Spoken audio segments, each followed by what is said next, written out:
Bonjour, j'ai le plaisir d'accueillir Nicolas Julès. Bienvenue. Merci, bonjour. Vous êtes président de Julès Paris, de Distillerie de Paris et d'Algebra Drinks. Alors, est-ce qu'on peut raconter un petit peu l'histoire de cette entreprise qui aujourd'hui a plusieurs facettes? Si on revient en arrière.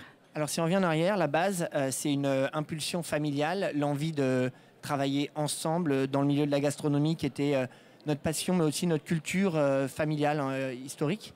Et on a créé une entreprise avec une épicerie au sens large du terme. C'est-à-dire qu'on associe de la vente de produits de gastronomie, mais aussi de la production comme de la boulangerie, de la chocolaterie, de la cuisine, etc. On a une vraie légitimité aussi dans l'affinage des fromages, dans les vins et dans les spiritueux. Ça part d'une boutique en fait. Ça part d'une boutique et maintenant c'est 5 boutiques. On était 3 salariés au début, on est 48 maintenant. Ça part vraiment d'une envie de travailler dans le milieu de la gastronomie et en se laissant porter par cet élan qui a notre passion pour cet univers. Et surtout, on a créé un socle, une espèce de culture.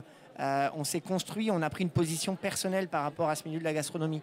On n'est pas du tout, en tout cas notre base n'était pas du tout sur une logique de start-up ou de modèle benchmarké ou alors avec des business plans et un concept. C'était vraiment un anti-concept. Et finalement, d'un anti-concept, on en arrive à de nouveaux concepts. Après, vous avez décliné ça vers de nouvelles choses. Voilà. Il y a donc les boutiques ont évolué, les activités ont évolué aussi, et on avait un vieux rêve avec mon frère, c'était de créer une distillerie, d'avoir un alambic. C'est une machine assez fantastique qui lie le monde du rêve, et en même temps un côté assez scientifique, assez créatif. C'est quelque chose d'assez fantastique. Et on se disait que par contre, reprendre une petite distillerie, c'était possible. Mais si c'était pour faire en permanence la même chose 365 jours par an, c'était pas forcément amusant. Et on s'est dit qu'on voulait faire une distillerie où on créerait différemment, un peu sur le modèle de ce qui s'est passé avec la microbrasserie dans le monde des bières, qui a été suivie d'ailleurs aux États-Unis par quelques micro-distilleries sur le modèle que nous, on essaie d'embrasser. Et on s'est dit que peut-être le meilleur endroit, sûrement le meilleur endroit en France, et peut-être le meilleur au monde pour faire ça, c'était Paris. Puisqu'on est au croisement des cultures, des influences, de la création. Paris est un terroir de créativité finalement. Et donc, on s'est dit on va faire une distillerie à Paris. Sauf que sur le papier, c'est interdit et impossible. Et donc, comment on fait dans ces cas-là ? On s'est battu, on négocie pas avec ses rêves. Donc on s'est battu et on a rendu l'impossible possible, sous forme dérogatoire. Mais donc en 2013, on a eu une autorisation de distiller, on a pu acquérir un alambic et on a distillé pour la première fois le 22 janvier 2015. Ah oui, c'est tout récent. C'est tout récent.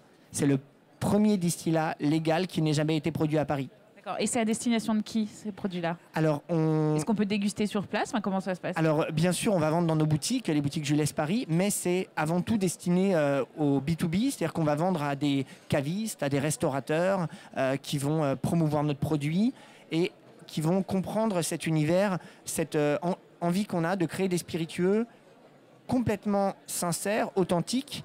Et on a beaucoup de respect pour les appellations.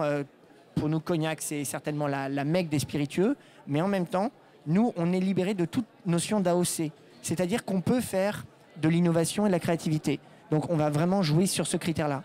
D'accord. Et juste pour terminer, demain, vous avez envie d'aller où? Vous avez envie de l'emmener où, cette entreprise? C'est quoi la prochaine étape? Alors, la prochaine étape pour la distillerie, c'est une très belle entreprise inspirante qui fait des très jolis spiritueux et qui crée de la rencontre, du partage autour de la création. Mais il y a déjà eu une étape qui a suivi, puisque la distillerie, ça a été 4 ans, donc c'est déjà un projet qui, dans notre tête, est assez mûr. Mais on a lancé une nouvelle piste sur un projet qui est lié finalement, qui est une société qu'on a montée en association avec un ami, Yves Cosentino. Et c'était la première fois qu'on s'associait dans notre famille d'ailleurs.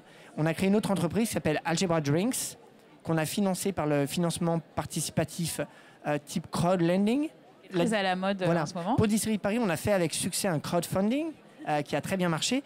Et pour la Algebra Drinks, on a fait un crowdlending. On a emprunté de l'argent auprès de notre communauté.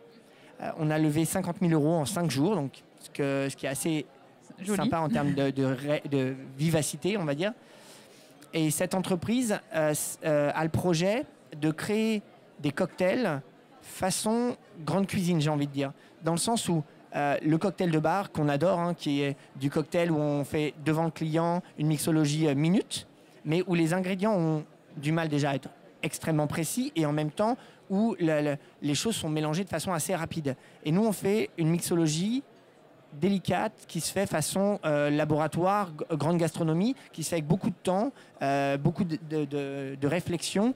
Et donc, on sort des cocktails qui ne peuvent pas être faits devant le client, qui sont vendus dans des fûts, comme de la bière artisanale finalement. Donc ça, on appelle ça le cocktail on tap, le cocktail à la pression, et qui fait un cocktail extrêmement précis, extrêmement élégant, et qui en termes de business pour les revendeurs, que seront les bars, les restaurants, les bars à cocktails, les brasseries, etc., ça veut dire aussi quelque chose qui est extrêmement qualitatif, avec un meilleur contrôle des coûts, un meilleur contrôle du temps de réalisation, donc une meilleure maîtrise des marges. Très bien. En tout cas, comme quoi on peut partir d'une entreprise familiale et devenir une entreprise innovante. Merci beaucoup. Merci beaucoup.